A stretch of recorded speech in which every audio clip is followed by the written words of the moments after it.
Okay, afternoon or morning, everyone. My name is Shelby Williams Long. I'm the twice exceptional mom, and I'm so excited today to be here with financial advisor Bryce Bowen. So today, Bryce is going to educate me and as well as my audience about different ways we can support our exceptional learners financially. I know we've spoken a little bit in the past about conservatorships and guardianships, and that's great for seeing how certain things are executed for our children. But we also want to go a further step and look into finances because I think every parent wants to make sure that if anything happens to them, that their child is still going to be well taken care of and that all will be well and they can have the finances they need to support themselves. I think, again, particularly we're in the place as a country where there's a lot of debate going over this big, beautiful bill and how it could affect Medicaid, Medicare, and other supports that people have, especially people with high needs. So I think this is a great time to look into private opportunities to make sure that your child receives what he or she needs as they continue to grow and learn. So, Bryce, can you give us a little bit of information today about what you want to talk to us about the different types of accounts and how they can benefit children with exceptional needs? Absolutely. And thank you so much for that awesome intro, Shelby. Financial planning is extremely important for all families, but especially for the family of a person with special needs, financial planning is a necessity. So a well-designed and executed special needs plan can have a profound impact on you, your loved one's future, quality of life, and really helping them dream and achieve those dreams over the course of time.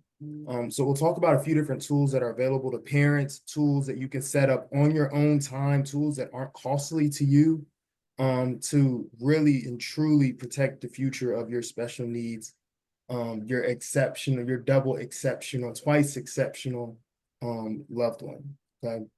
So I want to start out with just kind of thinking through some of the most important steps as we talk through special needs planning. It really just starts with doing a full special needs assessment and thinking through the future of the kid. Okay. We want to be very practical in the way that we're thinking.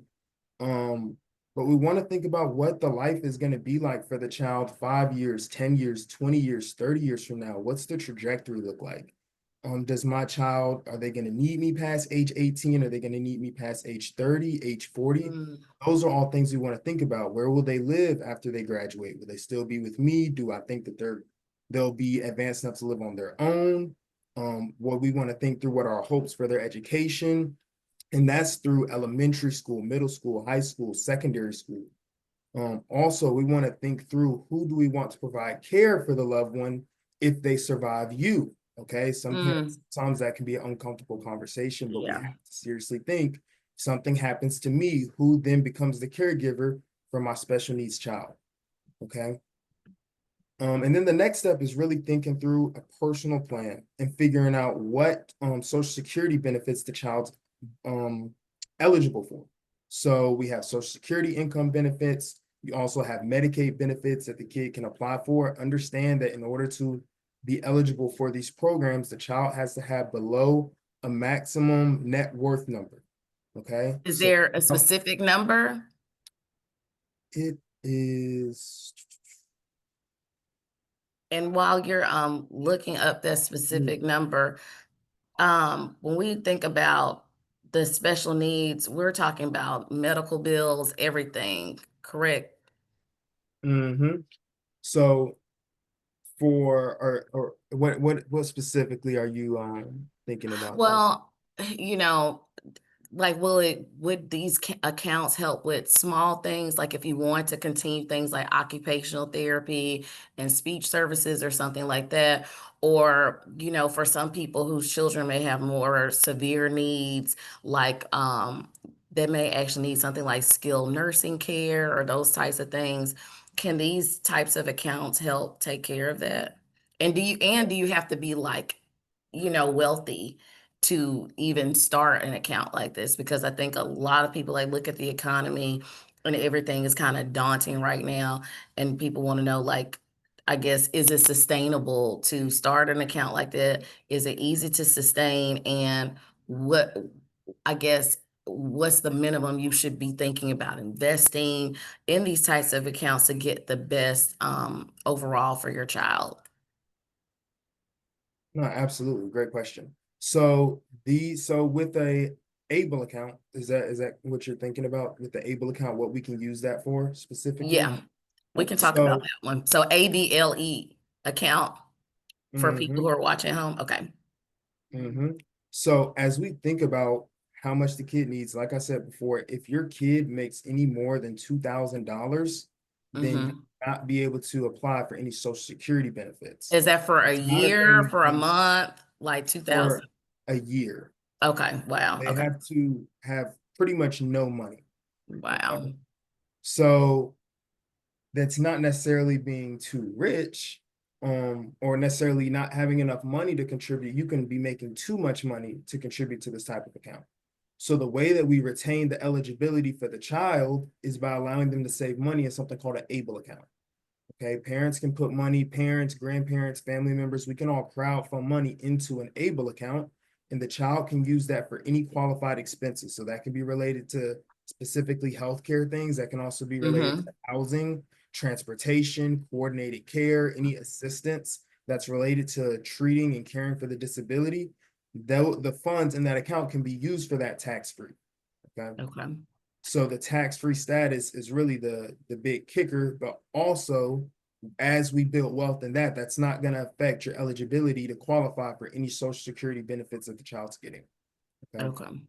Do you have to do any type of, medical assessments or send any type of documents or anything to support setting up an ABLE account? Yes, you do. Let me see here. Brochure for parents, and this is available for anybody online. You see it. It's different states will sponsor them, but it's pretty much all the same. But um able accounts, any US citizen who's been suffering from a disability since before that began before the age of 26 is going to be Okay. eligible for this type of account. Okay. Now, in order to fully qualify, anyone with a written signed diagnosis from a licensed physician is able to qualify for an able account. So it's as simple as just proving it, right? But as long as the kid has been dealing with the disability before prior to age 26, they meet the requirement, they're eligible for Social Security because of their disability, and they also can prove from a doctor that they're suffering from a disability, you're able to qualify for the account. Okay. Now, Awesome. the beneficiary is the owner of the account, so it'll go with the child for their lifetime. And then parents, relatives, friends, anybody can donate to the ABLE account. I Okay. think that, and I want to add, I think that's a really great benefit to having that because you think about a lot of the times when something unfortunately happens, a lot of times people aren't prepared. They end up doing things like GoFundMe's and stuff like that. When really you could be working on being proactive instead of reactive and kind of putting it out there like, when your child has a birthday or a holiday comes, instead of maybe getting like just getting a traditional gift, maybe put 20 in the able count, 50 in the able count, something like that, that can build up over time. Absolutely. That is 100% the strategy. Every graduation, every major event, birthday, holiday, we want to blast this out. And rather than buying toys that the kid's not going to use 3 to 4 months later, let's just Right. put 20, $30 in the ABLE account. And that's going to be a lot more meaningful because that $30, these ABLE accounts are invested in the stock market. So these are invested in different types of funds. You're able to customize these funds with your financial advisor. So we can Yeah, invest in growth funds, we can invest in more conservative income funds, right? But though that $30 that we put in, say we put in $30 when the child's 5, we'll talk by the time that child's 18, 20 years old, that $30 is going to have doubled, tripled in value. right. And I So I doing that like that you over, said like instead of just giving like a traditional gift too, like I immediately thought about my son this past Christmas. So he gets served for having ASD, autism spectrum disorder, as well as a speech language disorder.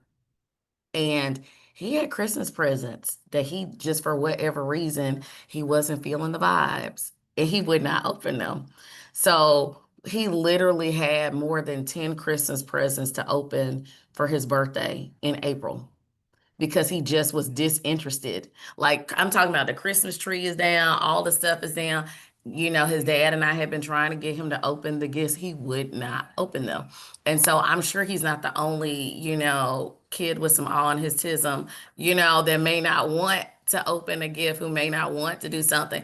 And this is something that they can get the benefit of that requires them to not even open a gift if that is not what they enjoy doing, which is wild to think about because most kids love opening presents. I literally had to like help my son open his presents. He did not want to do it. Man, that is funny. But You, sometimes the presence just not really the vibe we going for. like I said, it's the autism. Like he just was not feeling the vibes. I had to literally sit him on my lap and like help him open up the paper and tear into it. And this was on his birthday because like we had to tell us one of his grandmas, she was like, "Oh, what are you getting him?" And my husband was like, "Nothing," because he still got Christmas. Since he had open, he was like, "Why am I gonna buy more? He's got all these perfectly good gifts that he hasn't opened yet." And so he still had a ton of gifts on his birthday, and majority of it was Christmas leftovers. It That's was like hilarious. a Did nice he end up first world opening all of them? problem. Did he Huh? end up opening all of them on his Yeah, I birthday? made him. I made him. He acted like I was torturing him, but I Well, made him do it. say at He that point, played with the stuff, but he he could even wasn't save a really few of into those it. for the next Christmas. I Just mean, keep rolling it we over. could have, but I think his dad was ready for them to like just get out of his living room at a certain point. Yeah, absolutely. But yes, Mhm. that's one of those things that we that money can be much better spent elsewhere. So it's so Wow. and really in the it really and that's not just with special needs planning. Like this is something that especially as we start thinking about saving for even kids without special needs, saving in the 529 accounts, which are a type of education account that we can save for the kids. Every parent should have something like that. Every parent should have an education account of 529 in some capacity if it's a goal for the kid to go to college or to go to any type of private or primary school that's going to have to be paid for.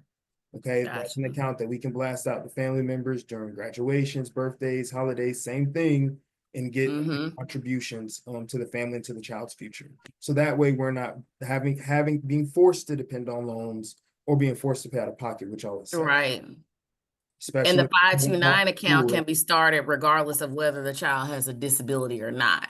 Exactly. And Correct. it's really Okay. the exact same idea. The 529 account, very similar. It's a custodial account that is going to have a tax-free status if used for qualified education expenses. So let's say your child gets to a certain point and they could go to, have higher education. They could go to college, but they choose not to. They could use the money, but it's going to be taxed, correct? In the Because you're five, changing the are you purpose asking of about it. the The 529? 529. Mm-hmm. With the 529, if the kid doesn't use the money, we have a few options. We can either roll that down to the next kid, or Mm. if that account's been open for at least 15 years, you can change it into a Roth IRA. Oh, wow. And then that So, child could use it to retire or the parent. correct. The child can use it for their retirement funds, Okay. but they can also use up to $10,000 within that account for a first home purchase. That's Oh, in the wow. Okay. So there's some flexibility within that. And even if, let's say, the first kid gets to 18 and they drop a hit single, they're not going to college. If we have other kids, we can just pass those funds down to the next kid. Not And, drop a hit single. hey, Don't look, let it don't let happens my all the daughter time. hear Look, you because she don't let what swears she's a star. She's an entertainer. So, all it takes is for something to go viral on TikTok nowadays, and you got one. oh Lord. Mm, It's definitely the wave now, just like the reality is with the changes in technology and right. creators and influencers and just people that are finding different ways to create careers and create income for their lives. College is not the end all be all the time. Right. It's It's getting not. so expensive where a lot of times, and we can use these funds. It doesn't have to be a 4-year college. We can go to a 2-year program. We can go to any secondary school type of program Okay. and still use those funds. Those funds can also still be used in middle school, private high school, and anything like that. Okay. Now for That's the good to know. ABLE, yes, and for the ABLE account, on the other hand, yes, we can use some of those funds for things other than just specifically things related to healthcare, transportation, things of that sort. We just don't get that tax-free status with those expenses. Got Okay. you. So it's a little bit more flexible. Now, the other thing that I want to talk about, another tool that allows you to build wealth for your child and not disqualify them from Social Security benefits is a special needs trust. So a special needs trust is a type of trust where you can leave behind assets and leave behind wealth for the kid. And even as, that's going to increase their net worth, or at least the trust net worth, those will be assets they'll have access to. It's not going to disqualify them from receiving their Social Security benefits and Medicaid benefits. Okay. Okay. Um, so those are the two big ones for special needs planning. Okay. Let's see, let me cancel that. Those are the two big ones for special needs planning. But kind of like I said before, a large part of that, yes, we want to implement some of these accounts, but we just want to make sure that we're planning and we're using the forward thinking that we're able to make sure that we're properly planning and properly thinking about the future of the kid. Right. And I think that these are really good options. Is there, and I guess it seems like what you're saying is all these options are good. It just depends on what the end game is for the child and what they would need. So just hypothetically, you can tell me if I'm describing it incorrectly. Like the able account would definitely be, really advisable for a parent whose child has ongoing medical needs. Like that would definitely be one you want, especially if they had a disability that maybe would limit their opportunities for work and things like that. That would be the go-to for sure for a parent who has a child with high medical needs. And then Absolutely. the special, Especially, I'll add this in. I'm sorry to cut you off there, Miss Shelby. no, you're good. Especially if we foresee the kid needing help and needing assistance past age 17, 18, where they're out of our house. Yeah. If we think that those are going to be ongoing needs beyond their teenage years, then we absolutely should be getting into ABLE accounts. Right. Because there are some children that, unfortunately, they may never be able to be independent. They may never be able to, care for themselves. And so you would want to have something in place for them and not just, pass away, leaving them hopes and prayers. You want to have something solid so you can, have peace when you get to that phase in life where you're not sure you're going to necessarily make it to care for your child. But the special needs trust, um, I guess what's the big difference between the trust and the able account? Is the trust just has more flexibility, or was the able account the one that had more flexibility for how it could be spent? Well, the trust is where we can leave behind assets. So Like as we talked homes, like about you can leave your before, home behind. correct. So we Okay, talked about earlier, we want to think about, okay, what's going to happen if the child outlives me? Okay, if I'm right. expecting to have to support this child, let's say even in their 20s and 30s, well, what happens if something happens to me when the kid's 28, 29? What then Hmm. happens? Where are they living? Who are they living with? How are they, able to take care of their lifestyle needs and things of that sort? Well, we can create a special needs trust and we can assign our assets to transfer to that special needs trust when we die. Okay. And that way the kid can access those assets while they're living, but also not disqualify them from their Social Security benefits. So anytime the child is receiving any Social Security benefits, any Medicaid benefits, Hmm. full and special needs trusts are both things that we want to have established. Okay, so they could still get Social Security, and then if they had the trust, let's say, like God forbid something happens, you leave your house to your kid, the kid can live in the house and still continue to receive their Social Security benefits, even though it's an asset with a higher value than what they would kind of maybe expect you to have when you're receiving Social Security. They will be able to have it because that trust is in place, correct? Absolutely. Okay. So they'll still be able to get all their disability, any benefits that they're receiving from the government, they'll still be able to collect. Okay.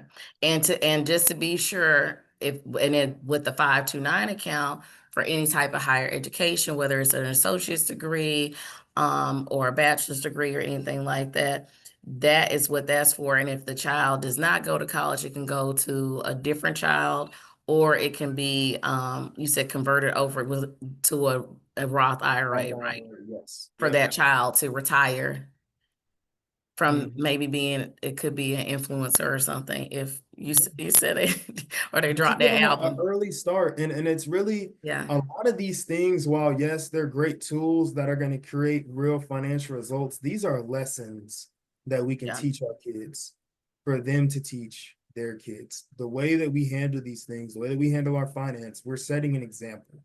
So especially as we think about something like a Roth IRA, so say the kid doesn't go to college, well, if I create this retirement account for you and say, hey, now you have a head start on retirement, you need to continue to right. contribute to this account.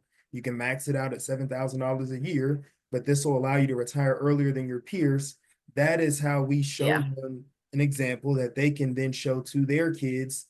And then we can really start making a difference in the wealth gap that exists in this country. So it starts with yeah. those conversations. And I appreciate you like diving into this with me, not just here, but like personally as well, because it is in a lot of communities, especially in the Black community, it is kind of taboo to have a lot of these financial conversations, but they need to be had. Like I was talking to one of my good friends about it, and kind of put in perspective that uh, because everybody, I don't know about you, but like I'm a first gen college student, my husband's a first gen college student, so we're experiencing things that people before us did not experience. um and trying to build wealth while also trying to like get rid of student loan debt, trying to be a home like like we have a student loan debt, but we got to be homeowners earlier. It's just, when you're going down a different path that other people haven't been on, it's kind of hard to know whether you're making the best decisions financially. And like, yes, you can learn through trial and error with finance, but who really wants to do that? Like, who wants to, be in a situation where their cards are maxed out, or they have, to declare bankruptcy? I thank God that's not my story, but it's somebody's, you know, and a lot Absolutely. of it is it's based off of education. And I think people just, I think it makes people uncomfortable a lot of times to talk about money, and it makes people uncomfortable to talk about death and having a plan for your kids when you die. It's hard. Absolutely. Absolutely. Is It there starts with us. It starts with us. is there a magic number that you would say to somebody, like with any of these three accounts, that you would say, if I could get this number to start a seed an account or have like an end goal for any of these accounts? Is there like a magic number or numbers for these accounts that you would advise people to get into? Like a overall dollar amount that we would Yeah, need. like for example, like if I start the Able account, if I were to start it with like 50 bucks or whatever, and my son is 6, like would there be like a certain amount of money you would recommend to say, okay, well, you'll want to put in at least X amount of dollars a year, but if you like minimum, but you could really like max it out if you put this different amount in every year. So that's going to be really determined by case basis. My advice there would be to sit down with a trusted advisor or with just somebody who can really crunch the numbers with you to figure out a projection on what the kid's going to need. Try to project out the cost of care, how long they're going to need that care, whether Okay. within the home, whether at some point they're going to be on their own. And then we can start to create a target or essentially a North Star that we can start to strive for. Because every child's going to be different. Sometimes, things like autism, that'll last, an entire lifetime. It's gonna that it there's going to be levels. There's obviously levels. Right. So some kids may be completely nonverbal and are going to need that help for an extremely long time. We're going to want to save probably more money for that kid rather than a kid or hey, they're high functioning, they're going to be doing well, they may be able to work part-time at some point and then things of that sort. That's going to be a lot different than, a kid that's like totally disabled, not talking at all, or just somebody that say, I have an example on one of my clients, child was in a serious car accident in their teens and was permanently paralyzed. So in Wow. a situation like that, we understand there's going to be a lot of ongoing care, therapy, and just medical treatment that's needed physically for the kid. Okay. Right. So For the rest of it's their really what life, pretty much, unless something changes like medically or technologically where they can, regain their mobility fully. exactly. So it's going to be a case by case basis. So really for that, we just want to sit down and accurately project out the different care avenues that we're going to need, the cost of that care, and for how long we're going to need it. Okay. If it's going to be indefinite, then we want to be saving as much money as possible. But And also we can strategically set up a special needs trust so that way all of our retirement accounts, our life insurance accounts, our um, properties can pass down to the kid, allow them to continue to qualify for Social Security benefits, make minimal income, whatever, and still live, a lifestyle. And then, like I said at that before, we want to obviously, if the kid is going to need it, figure out who's going to be that next person to step in and really help steward the child's life and help them just deal with everything. with the special needs trust, let's say you have like one child has a disability and the other one does not, or a perceived disability and the other one does not. Would there be a way like with the asset like a home or something? Could you say that you would want them to just get like half of the equity in the home and the other child get the other half of the equity, or would you just have to go ahead and give everything to the child with special needs? Or Yeah, so that is the other part of this discussion. We're dealing with children with special needs, whether it's one of the two or whether it's both. We want to be very familiar with these legal terms. So power of attorneys, health director, mm-hmm. wills, trusts. Also, we need to find a trusted estate planning attorney as well to help organize around these different tools. So in a situation like that, you would need to work with a good estate planning attorney to make sure that everything goes to who it needs to go to. Okay.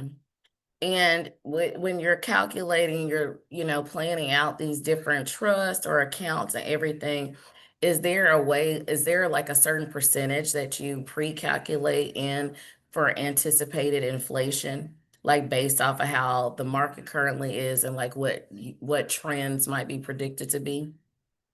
Yeah, so we can account for inflation just by conservatively assuming around 2.5 to 3%, which right now inflation's right around 2.4, 2.5%. So Mm-hmm. if just thinking through 2.5% every year, that's going to give you projections on the cost of things in the future.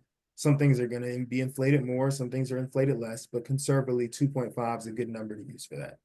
Okay. You do that on a calculator, you multiply it by 0.025%, Yeah. or my mistake, 1.025. That's going to allow you to multiply the number and then add that percentage of inflation jump. So if I have Okay. something that's $10, I multiply that by 1.025. That's going to give me what that inflated $10 is going to look like the following year. Okay. Um, yes. Well, did you have, I know you mentioned earlier, you said there's a special needs assessment, and we talked about some of those questions. Do you have that in your presentation, the special needs assessment?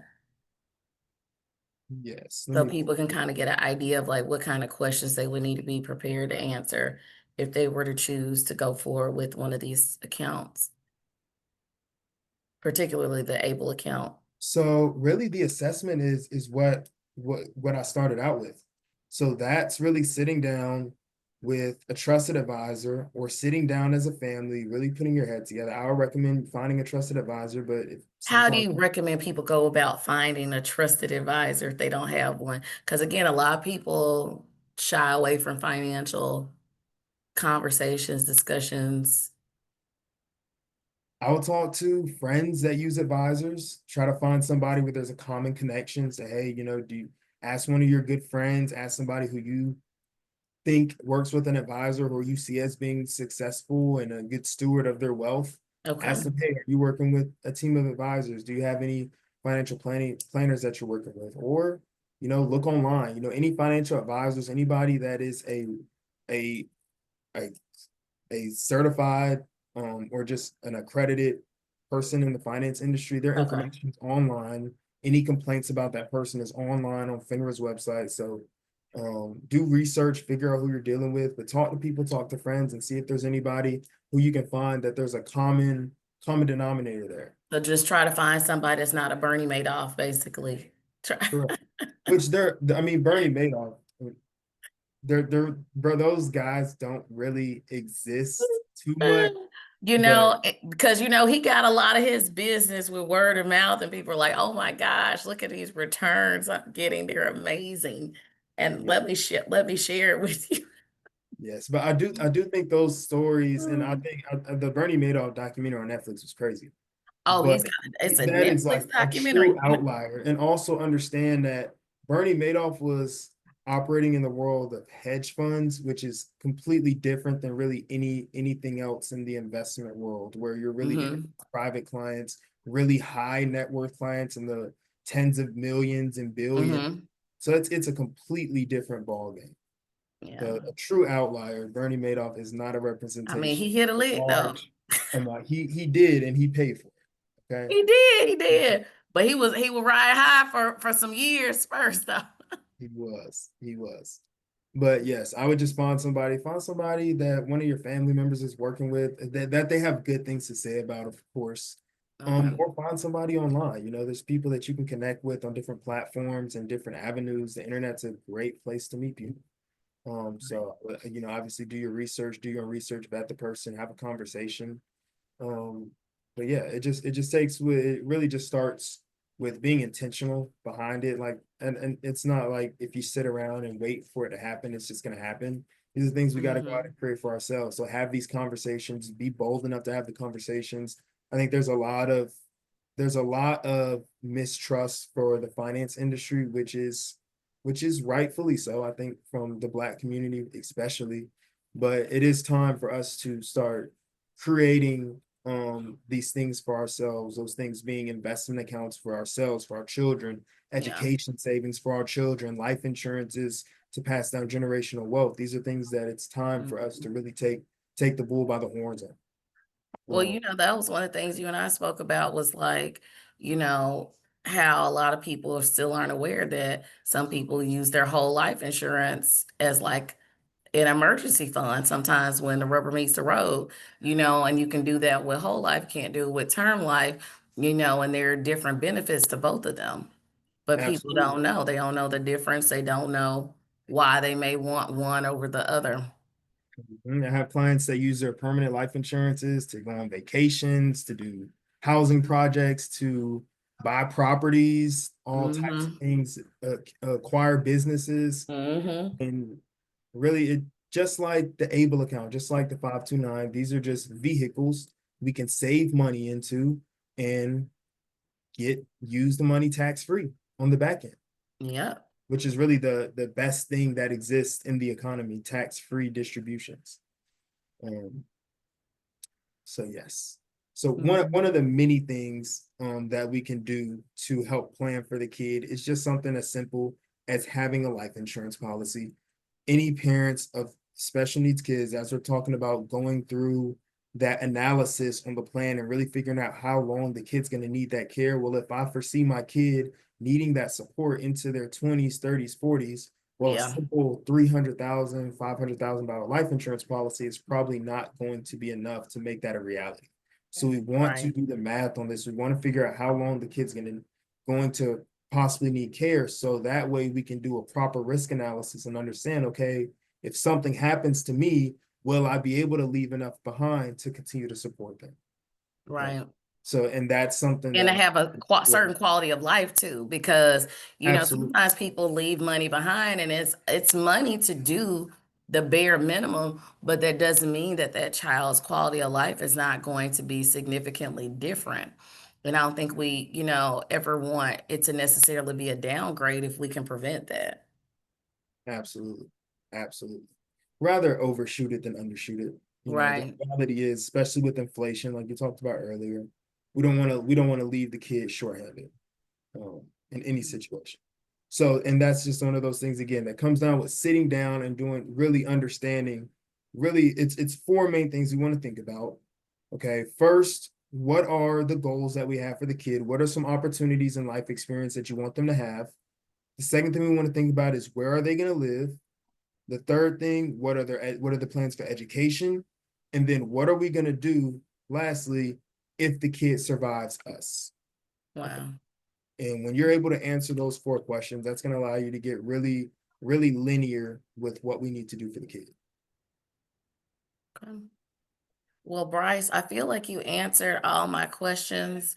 If someone were to want to reach out to you to see if you could potentially be their trusted advisor, how could they reach out to you or get a referral to one of your colleagues or something? What's the best way for them to reach you?